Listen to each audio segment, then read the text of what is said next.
Sperimentata a Fontanelle, in vigore da 1 anno e mezzo, la raccolta differenziata è pronta ora per decollare su tutto il territorio comunale, seppur in ritardo rispetto alla tabella di marcia stabilita dall'amministrazione e soprattutto in ritardo rispetto agli altri comuni, ma si andrà avanti a step. Il primo è stato fissato per il 9 ottobre, riguarderà le aziende, i negozi, i ristoranti, per intenderci le utenze non domestiche. A dare le prime istruzioni per l'uso è stato l'assessore al ramo di Palazzo dei Giganti Mimmo Fontana e lo ha fatto ieri sera nel corso di un interessante dibattito appositamente organizzato da TVA per offrire un servizio alla città. In questi giorni degli addetti dell'RT stanno andando per aziende e per uffici perché prima di assegnare il mastello piuttosto che il carrellato stiamo andando a chiedere quali sono le esigenze, perché appunto in questo caso le esigenze sono così varie, così diverse, che non possiamo fare come le famiglie. Le famiglie verranno assegnati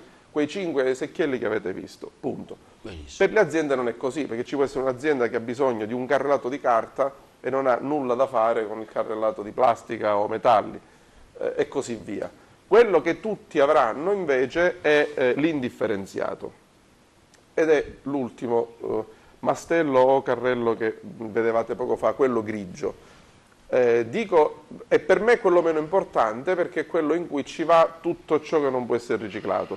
Quindi in questa fase ovviamente lo distribuiremo a tutti, piano piano ci si renderà conto che la quantità di rifiuti che si mettono lì si ridurrà sempre di più, perché più bravi diventiamo a fare la raccolta differenziata, meno riempiamo quel mastello. Ma in attesa che parta la differenziata anche per le utenze domestiche, ecco lo scenario di abbandono e degrado che si presenta a Monserrato. Le segnalazioni corredate da foto pervenute alla nostra redazione sono emblematiche. I cittadini rivendicano il diritto di vivere in un quartiere civile e salubre, invocano più controlli e maggiore pulizia, diserbamento e derattizzazione.